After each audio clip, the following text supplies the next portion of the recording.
Hey, Caitlyn! Can you make it from there? Nike just released a 42-second Caitlyn Clark commercial and the internet is already on fire. Timelines are flooded, headlines are screaming, and the hype feels impossible to escape. But while fans are celebrating Clark's rise and replaying every frame of her Nike moment, another superstar is standing just outside the spotlight. A'ja Wilson. Watching, waiting, and feeling the shift in real time. Because this isn't just about a commercial or a pair of shoes.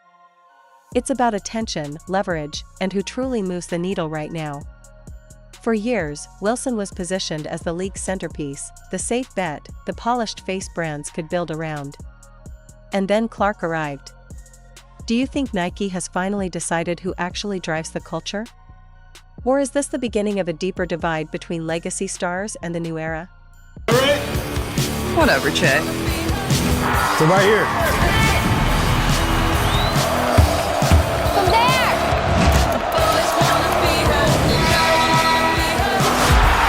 From anywhere. Nike didn't just drop an ad. They sent a signal. And if you're an A'ja Wilson fan, this moment probably doesn't feel like a celebration. At least not right now. We're here with you today, and this is where Nike's story really begins to split in two. Because before Caitlyn Clark ever stepped into the spotlight, Nike finally gave A'ja Wilson what many believed she had earned. On May 6, 2025, Nike officially released Wilson's first signature sneaker, the Nike A1, debuting in the now famous pink aura colorway. The response was immediate. Within 5 minutes, the shoe was completely sold out. 5 minutes. Resale platforms like eBay and StockX instantly lit up, with prices jumping from the $110 retail tag to anywhere between $230 and $300. On paper, it was a massive win. At that moment, it looked like Nike had found its next cornerstone. The face of women's basketball merchandising. The player brands could finally rally behind. For A'ja Wilson, this was everything she had worked toward. Years of dominance, accolades, and leadership finally translated into a signature product. The pink aura colorway wasn't just popular, it symbolized arrival. A celebration not only for Wilson, but for the league itself. Nike didn't rush the process either. They invested 2 full years developing the A1, working directly with Wilson at every stage. This wasn't a name slapped on a silhouette. Wilson had creative control. She chose materials, influenced the shape, approved design elements, and embedded personal meaning into the sneaker. Custom logos were created specifically for her.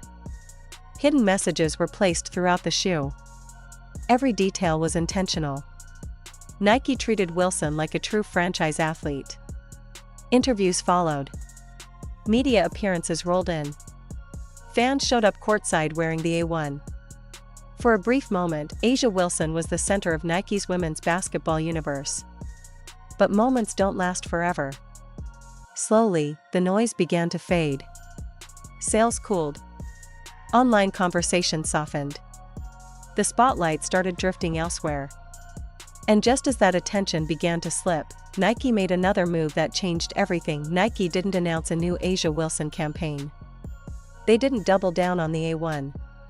Instead, they dropped a sleek, cinematic commercial starring Caitlyn Clark. And instantly, the entire narrative flipped. This wasn't a signature shoe launch. It wasn't even a brand new silhouette. It was a special edition Kobe 5 Pro PE in midnight navy, bright crimson, and university gold. Yet the reaction was explosive. The 42-second ad debuted on Nike Basketball's X account and spread like wildfire across YouTube and Instagram within minutes. Influencers jumped in. Clips circulated endlessly. The ad itself was simple but powerful. Clark laced up her shoes, calm and locked in. The camera tightened. Her eyes shifted, glowing yellow for a split second. A subtle nod to Kobe Bryant's Black Mamba mentality. Blink and you miss it. But the message landed. The internet exploded. Nike's website sold out of the shoe in under 1 minute. Secondary markets went crazy, with resale prices jumping from around $190 to as high as $600.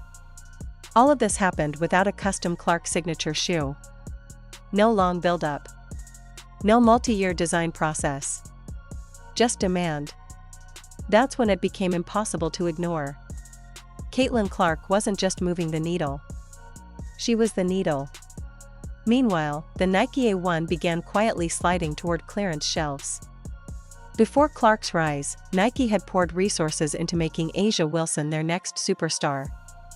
A reported $20 million per year contract. Carefully crafted ads. A clear underdog narrative. But the harsh reality set in fast. You can't manufacture cultural pull. Clark had it naturally.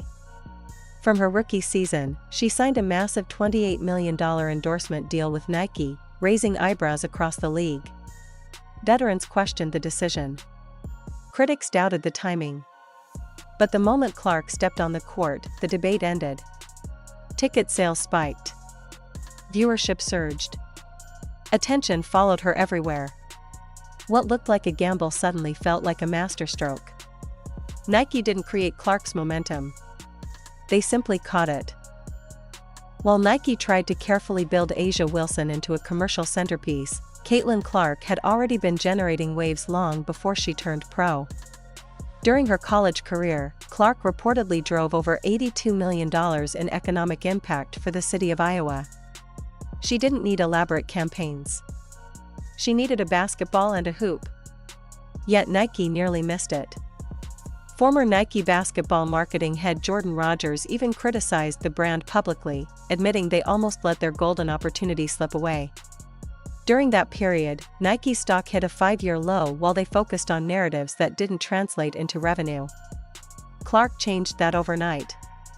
She didn't chase attention. She didn't demand the spotlight. Post-game interviews showed humility.